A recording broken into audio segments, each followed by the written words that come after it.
మన ఛానల్లో ఇప్పటివరకు ఎక్కువగా హిందూ ధర్మం గురించి అండ్ హిందూ హిస్టారికల్ ఈవెంట్స్ గురించి అంటే రామాయణ మహాభారతాల గురించి చాలా వీడియోస్ చేసాం.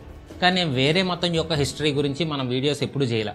దానికి రీజన్ ఏంటంటే మనం హిందూ హిస్టరీ గురించి నేను చిన్నప్పటి నుంచి వింటూ పెరిగా. సో దాని గురించి కొంత అవగాహన ఉంటుంది. స్క్రిప్ట్ రైటర్స్కి అయితే ఇంకా ఎక్కువ అవగాహన ఉంది. బట్ మిగతా వాటి మీద మాకు అంత లేదు. కాకపోతే వేరే మతాల హిస్టరీ గురించి కూడా వీడియో చేయాలనుకుంటున్నాను.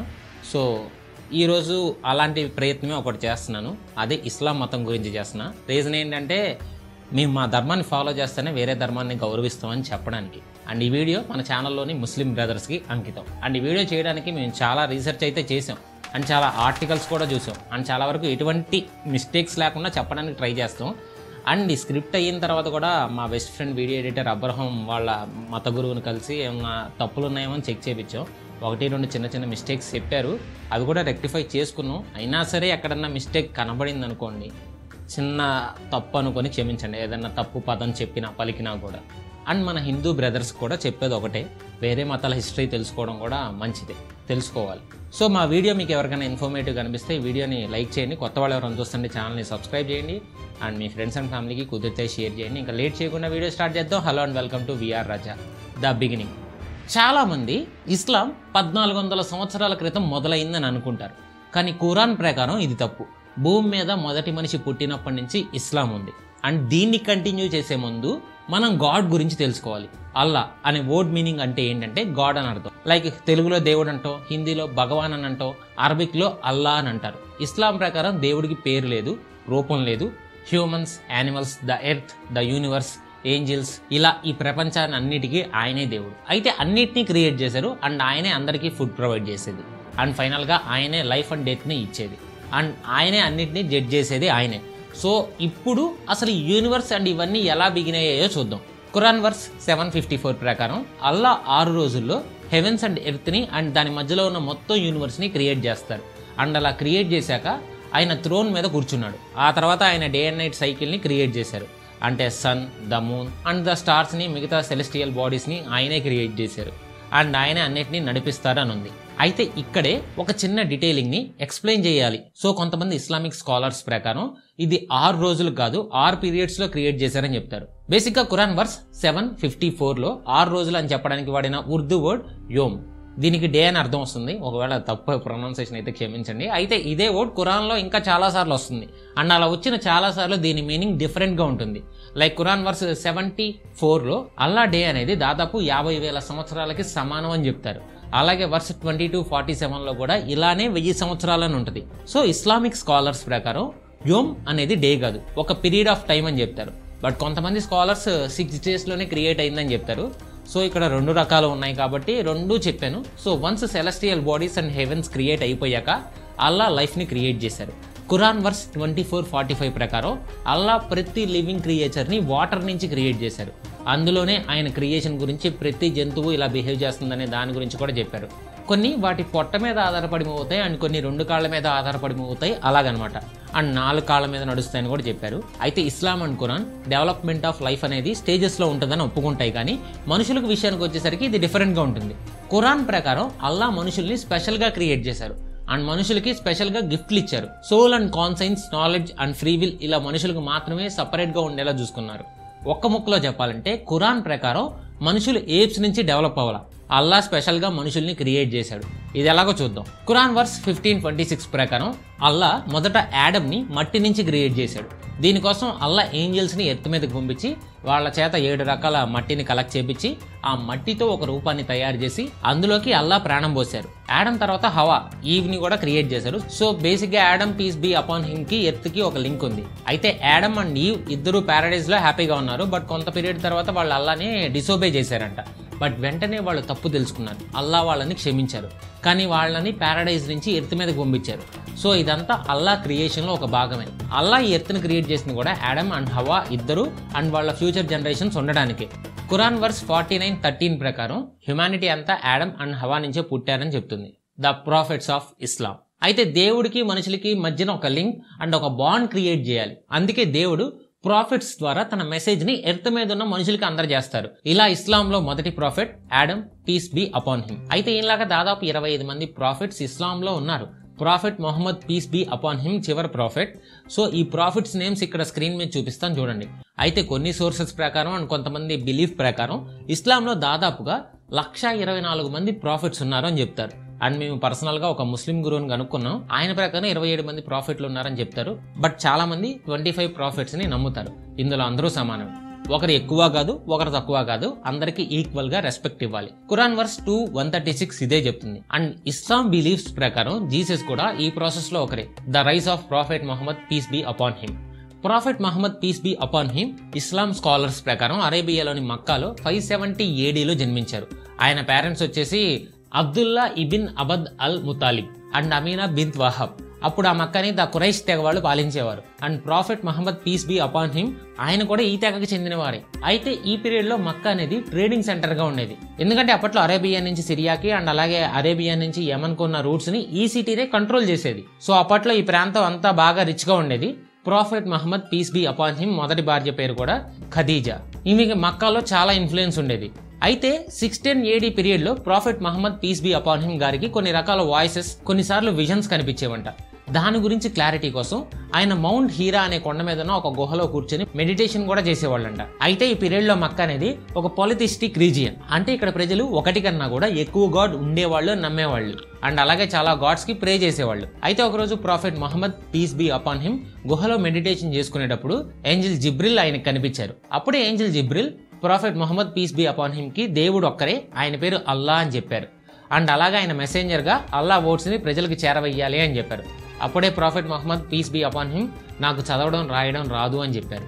అప్పుడు ఏంజిల్ జిబ్రిల్ ఆయన్ని గట్టిగా కొంచెం సేపు పట్టుకుని వదిలేశారు. ఆ తర్వాత మళ్ళీ అల్లా చెప్పిన వర్డ్స్ రాయమని చెప్పారు. అప్పుడు కూడా prophet Muhammad peace be upon him నేను కేవలం ఒక మర్చెంట్ ని, నాకు రాయడం చదవడం తెలియదు అని చెప్తారు.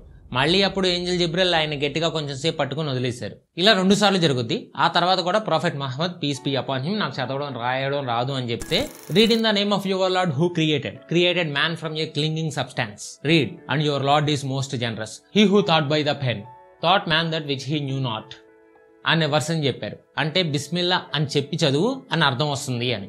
అప్పుడు prophet Muhammad peace be upon him అలానే చేస్తారు. అండ్ ఆయనకి సడన్ గా ఏంజిల్ జిబ్రిల్ అనే చెప్పే మాటలు రాయడానికి కుదురుతుంది. అండ్ మనకు తెలిసిన ఖురాన్ బిగినింగ్ అంటే ఏంజిల్ జిబ్రిల్ దేవుడు చెప్పిన మాటల్ని prophet Muhammad peace be upon him కి చెప్పారు అండ్ ఆయన రాశారు. ఆ రోజు మాత్రం మొదటి ప్యాసేజ్ మాత్రమే రాశారు. అంటే ఏంజిల్ జిబ్రిల్ ఇలానే prophet Muhammad peace be upon him కి మిగతా మాటల్ని కూడా చెప్తూ ఉంటారు. అయితే ఇదంతా అయ్యాక night prophet Muhammad peace be upon him తన భార్యకి ఈ విషయం చెప్పారు. అప్పుడు ఆమె వెంటనే ఈ విషయాన్ని నమ్మి ఎదురు మాట్లాడకుండా ఒక్క క్వశ్చన్ కూడా వేయకుండా ఆయనకి సపోర్ట్ ఇచ్చింది. ఈ నైట్ నే లేలాత్ అల్ ఖదర్ అని కూడా అంటారు. అంటే ద నైట్ ఆఫ్ పవర్ అని అర్థం. అయితే కొంతమంది స్కాలర్స్ ప్రకారం ఇది రంజాన్ లాస్ట్ 10 రోజుల్లో అండ్ నెంబర్ డేస్ అంటే 21, 23, 25, 27, 29 రోజుల్లో ఏదో ఒకటి అవ్వచ్చు అని చెప్తారు. అయితే ఇలా టైం గడిచే కొద్దీ prophet Muhammad peace be upon him Allah నుంచి వచ్చిన మెసేజ్ని ఏంజిల్ జిబ్రిల్ చెప్పడం ద్వారా రాస్తూ ఉన్నారు. అలాగే దాని టీచింగ్స్ ని కొంతమందితో షేర్ చేసుకుంటూ వాళ్ళకి అల్లా మెసేజ్ ని స్ప్రెడ్ చేశారు. కానీ నేను అంతకు ముందే చెప్పా కదా, ఈ పీరియడ్ లో అరేబియా అనేది ఎక్కువగా పాలిథిస్టిక్ రీజియన్స్ ని ఫాలో అయ్యేదని. సో అప్పటి ప్రజలు prophet Muhammad peace be upon him చెప్పిన టీచింగ్స్ ని నమ్మడానికి రెడీగా లేరు. ఎందుకంటే వాళ్ళు డిఫరెంట్ గాడ్స్ ని నమ్ముతున్నారు. అలాగే వాళ్ళు ట్రేడింగ్ చేసి సంపాదించిందంతా ఆ దేవుళ్ళ దైవల్నే అని నమ్మేవాళ్ళు. సో ఇప్పుడు వాళ్ళని అబద్ధం, ఒక్కడే దేవుడు అని నమ్మితే ఆ దేవుళ్ళకు కోపం వచ్చి వాళ్ళ ట్రేడ్ ని ఏదో ఒకటి చేస్తారని భయంతో prophet Muhammad peace be upon him కి అగైనెస్ట్ గా ఉండేవాళ్ళు. అయితే ఆయన ఏమీ చేసేవాళ్ళు కాదు. ఎందుకంటే ఆల్రెడీ చెప్పా కదా, prophet Muhammad peace be upon him గారి భార్యకి అక్కడ చాలా ఇన్ఫ్లుయెన్స్ ఉంది అని. అలాగే ఆయన అంకులైన అబూ తాలిబ్ గారు అక్కడే ఉండే బను హషీం క్లాన్ యొక్క చీఫ్. సో ఈ 2 విషయాల్ని దృష్టిలో పెట్టుకుని ఆయన ఏమీ చేసేవాళ్ళు కాదు. కానీ 619 ADలో ఆయన వైఫ్ అయిన ఖదీజా గారు చనిపోయిన తర్వాత అదే ఇయర్ లో ఆయన అంకుల్ అబూ తాలిబ్ గారు కూడా చనిపోయారు. దీన్నే ద ఇయర్ ఆఫ్ సారో అని కూడా అంటారు. అయితే అప్పటి వరకు ఆయనకు సపోర్ట్ గా ఉన్న ఇద్దరు చనిపోవడంతో ఆయనకు ప్రొటెక్షన్ లేకుండా పోయింది. ఆయన మీద ఆయన ఫాలోవర్స్ మీద ఫిజికల్ గా అటాక్ చేసేవాళ్ళు అంటే మక్కాలోని ప్రజలు. అయితే అప్పుడు prophet Muhammad peace be upon him కి అక్కడ ఉండడానికి కూడా ఇబ్బంది అయింది. అయితే ఈ పీరియడ్ లోనే అంటే 621 ADలో మక్కాకి నార్త్ సైడ్ 200 మైళ్ళ దూరంలో ఉన్న ఒక మదీనా సిటీ నుంచి 12 మంది మక్కాలో ఉన్న టెంపుల్స్ ని విజిట్ చేయడానికి వచ్చారు. అయితే చాలా మంది ఇస్లామిక్ స్కాలర్స్ ప్రకారం వాళ్ళు వచ్చింది prophet Muhammad peace be upon him ని కలిసి ఆయన టీచింగ్స్ ని ఫాలో అయ్యి ముస్లిమ్స్ గా మారడానికి అని చెప్తారు. సో అలా వచ్చిన 12 మంది ముస్లిమ్స్ గా మారారు. అండ్ ఆ తర్వాత ఇయర్ అంటే 622లో చాలా మంది మదీనా నుంచి మక్కాకు వచ్చారు. అక్కడికి వచ్చాక వాళ్ళు కూడా prophet Muhammad peace be upon him teachings విని ముస్లిమ్స్ గా మారి అక్కడ జరుగుతున్న అటాక్స్ నుంచి ఆయన కాపాడతామని మాటిచ్చారు. అయితే అక్కడ గొడవలు జరగడం ఇష్టం లేని prophet Muhammad peace be upon him తన ఫాలోవర్స్ ని చిన్న చిన్న గుంపులుగా మక్కా నుంచి మదీనాని ట్రావెల్ చేయమని చెప్తారు. అయితే ఇది తెలుసుకున్న city authorities prophet Muhammad peace be upon him గారిని చంపాలని కుట్రలు చేశారు. బట్ తన శిష్యుల సహాయంతో ఆయన అక్కడి నుంచి మదీనాకి సేఫ్ గా చేరుకున్నారు. దీన్నే హజ్రత్ యాత్ర అని కూడా అంటారు. అయితే మదీనాకు వచ్చిన prophet Muhammad peace be upon him ని అక్కడ ప్రజలు బాగా రిసీవ్ చేసుకున్నారు. బట్ అక్కడ కూడా ప్రాబ్లం ఉండేది. ఇక్కడ మదీనాలో చాలా డిఫరెంట్ క్లాన్స్ ఉండేవి. వీళ్ళకి చాలా డిఫరెన్సెస్ అండ్ వీళ్ళలో కూడా గొడవలు ఉండేవి. అన్నిటినీ తొలగించి అక్కడ ప్రజల్ని ఒక్కటి చేయాలని మదీనాలోని clan leaders prophet Muhammad peace be upon him ని అడిగారు. దానికి ఆయన ఒప్పుకొని అలాగే చేశారు. ముఖ్యంగా అక్కడ ఉండే అరబ్ అండ్ జూయిష్ మధ్య గొడవలు లేకుండా చూసుకున్నారు. దానికి బదులుగా అక్కడ prophet Muhammad peace be upon him and ఆయన ఫాలోవర్స్ ఫ్రీగా తమ రిలీజియన్స్ ప్రాక్టీస్ చేసుకోవడానికి అక్కడ క్లాన్ లీడర్స్ ఒప్పుకున్నారు. అంతేకాకుండా మక్కా నుంచి ఎవరైనా వాళ్ళ మీద అటాక్ చేస్తే ఇక్కడ మదీనా ప్రజలు వాళ్ళని కాపాడతామని చెప్పారు. అయితే మక్కాలోని tribes prophet Muhammad peace be upon him గారి మీద అటాక్ చేయడానికి ట్రై చేయడంతో ఆయన కూడా రివర్స్ గా మక్కా నుంచి వచ్చే ట్రేడింగ్ క్యారవాన్స్ మీద అటాక్ చేసేవారు. అండ్ ఈ పీరియడ్ లో మక్కాలోని క్లాన్స్ చేసిన అటాక్స్ ని కూడా ఈజీగా తిప్పికొట్టారు. అయితే ఈ పీరియడ్ లో మక్కాలో చాలా మంది సామాన్య ప్రజలు మదీనాకు వచ్చి prophet Muhammad peace be upon him teachings ని విని ముస్లిమ్స్ గా మారారు. అలాగే మదీనాలో కూడా చాలా మంది ప్రజలు ముస్లిమ్స్ గా మారారు. మదీనాలో prophet Muhammad peace be upon him గారికి ఉన్న పలుకుబడి అండ్ పవర్ చాలా పెరిగాయి. అయితే ఈ పీరియడ్ లోనే prophet Muhammad peace be upon him గారికి మక్కాలో ఉమ్రా పర్ఫామ్ చేయాలని కలొచ్చిందంట. ఉమ్రా అంటే మక్కాలో ఉన్న కాబాని విజిట్ చేయడం. సో ఆయన అండ్ ఇంకొక 1400 మంది ముస్లిమ్స్ మక్కాకి వెళ్లాలని డిసైడ్ అయ్యారు. బట్ అప్పుడు మక్కాలోని క్లాన్స్ ఒప్పుకోలే, వాళ్ళని మక్కా రానివ్వకుండా అడ్డుపడ్డారు. అయితే ఇప్పుడు ఆయన మక్కాలోకి వెళ్లాలంటే ఒక్కటే మార్గం, వాళ్ళ మీద అటాక్ చేసి వెళ్ళడం. కానీ ఆయనకు అది ఇష్టం లేదు. అందుకే ఇక్కడ క్లాన్ లీడర్స్ తో ట్రీటీ ఆఫ్ హుదైబియాని కుదుర్చుకున్నారు. ఈ ట్రీటీలో 5 పాయింట్స్ ఉంటాయి. మొదటిది, రెండు వైపుల వాళ్ళు ఒకరి మీద ఒకరు 10 సంవత్సరాల పాటు అటాక్ చేయకూడదు. అండ్ ఆ ఇయర్ 628 ఏడి ఉమ్రాని పర్ఫామ్ చేయకూడదు. అండ్ ఆ తర్వాత ఇయర్ ఉమ్రా కోసం రావచ్చు. అలా వచ్చేటప్పుడు కూడా ముస్లిమ్స్ ఎటువంటి వెపన్స్ ని క్యారీ చేయడానికి వీల్లేదు. కేవలం ఒక చిన్న కత్తిని, అది కూడా సెల్ఫ్ డిఫెన్స్ కోసం మాత్రమే తెచ్చుకోవాలి. ఎవరైనా మక్కా నుంచి మదీనాకు వస్తే వాళ్ళని వెనక్కి పంపించాలి. అలాగే మదీనా నుంచి మక్కాకి ఎవరు వచ్చినా వాళ్ళని వెనక్కి పంపరు, వాళ్ళు మక్కాలోనే ఉంటారు. అరేబియాలో ఉన్న మిగతా ట్రైబ్స్ వాళ్ళు ఎటు సైడ్ చూస్ చేసుకుంటే అటు సైడే ఉంటారు. వాళ్ళ మీద ఎటువంటి ఇన్ఫ్లుయెన్స్ ఉపయోగించకూడదు. అండ్ ఇది మోస్ట్లీ ముస్లిమ్స్ కి అండ్ ఇస్లాం కి వ్యతిరేకంగా ఉన్నా సరే ఇక్కడ పీస్ కోసం దీనికి prophet Muhammad peace be upon him ఒప్పుకున్నారు. అయితే 2 సంవత్సరాల తర్వాత మక్కా యొక్క అలైస్ ఆయన మీద అటాక్ చేశారు. అండ్ ఆయన ఆ ట్రీటీని అప్పుడే క్యాన్సిల్ చేసి జనవరి 630 ఏడీలో 10,000 మందితో మక్కాకి వెళ్లారు. అప్పుడు మక్కాలోని లీడర్స్ వాళ్ళ అలయన్స్ ని ఆయనకి ఇచ్చారు. అంటే ఆయన వైపు ఉంటామని చెప్పి ప్రామిస్ అయితే చేశారు. అప్పటి నుండి ఆయన అరేబియాలో one of the most powerful man గా ఉన్నారు. అరేబియాలోని చాలా మంది ప్రజలు ఆయనకి శిష్యులుగా మారారు. చాలా మంది లీడర్స్ ఆయనకి వాళ్ళ అలయన్స్ ని ఇచ్చి ఇస్లాంలోకి కన్వర్ట్ అయ్యారు. అప్పటి నుంచి ఆయన 632 ఏడీలో చనిపోయే వరకు ఏంజెల్ జిబ్రిల్ ఆయన విజిట్ చేస్తూ అల్లా చెప్పిన వ్యాఖ్యల్ని చెప్పేవాళ్ళు. అండ్ అంతేకాకుండా ఆయన చనిపోయే టైంకి అరేబియాలో చాలా భాగం ఆయన కంట్రోల్లోనే ఉండేది. ఆయన చనిపోయిన 20 సంవత్సరాల్లోపే చాలా వరకు ప్రజలు ఇస్లాంలోకి మారారు. ఆ తర్వాత Persian empire, the Byzantine empire కూడా పడిపోవడంతో అక్కడి ప్రజలు కూడా ఇస్లాంలోకి మారారు. And most of the Arabian countries Islam countries గా మారాయి.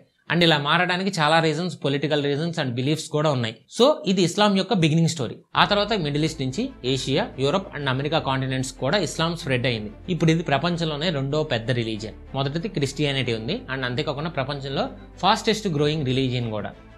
ఇస్లాంలో ప్రెజెంట్ చాలా ప్రాక్టీసెస్ ఉన్నాయి. కానీ మొత్తం మీద ఇస్లాంలో 5 కోర్ ప్రాక్టీసెస్ మాత్రమే ఉన్నాయి. అవేంటంటే షహాదా, ఒక మనిషి తన డివోషన్ ని అండ్ అలాగే తన నమ్మకాన్ని అల్లా మీద మాత్రమే ఉంచడం. అండ్ అలాగే ప్రతి ప్రాఫిట్ కి అంతే మర్యాద ఉంచడం. అండ్ అలాగే ప్రతి ప్రాఫిట్ కి అంతే మర్యాద, గౌరవం ఇవ్వడం.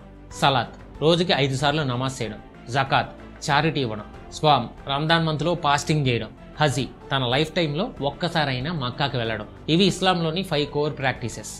కంక్లూజన్, నేను ఇప్పటివరకు చెప్పింది ఇస్లాం ఎలా బిగిన్ అయింది అండ్ దాని యొక్క ఫండమెంటల్స్ ఏంటి అనేది. సో దీంట్లో నేను ఎటువంటి తప్పులు చేయలేదని అనుకుంటున్నా. అలాగే వీడియో కోసం చాలా కష్టపడాల్సి వచ్చింది. సో మన హిందూ సోదరులు, ముస్లిం సహోదరులు కూడా వీడియోని లైక్ చేసి, కొత్త వాళ్ళు సబ్స్క్రైబ్ చేసి మీ ఫ్రెండ్స్ అండ్ ఫ్యామిలీకి వీడియోని షేర్ చేస్తానని అనుకుంటున్నా. నెక్స్ట్ మంత్ అయితే ఖచ్చితంగా క్రిస్టియానిటీ మీద కూడా వీడియో చేస్తే. ఈ వీడియో చివరి వరకు చూసిన ప్రతి ఒక్కరికి love you so much. And కొత్త వాళ్ళు సబ్స్క్రైబ్ చేయండి, వీడియోని లైక్ చేయండి, మీ ఫ్రెండ్స్ అండ్ ఫ్యామిలీకి షేర్ చేయండి. చివరి వరకు చూసిన ప్రతి ఒక్కరికి కూడా లవ్ యూ సో మచ్ ఎప్పటికీ.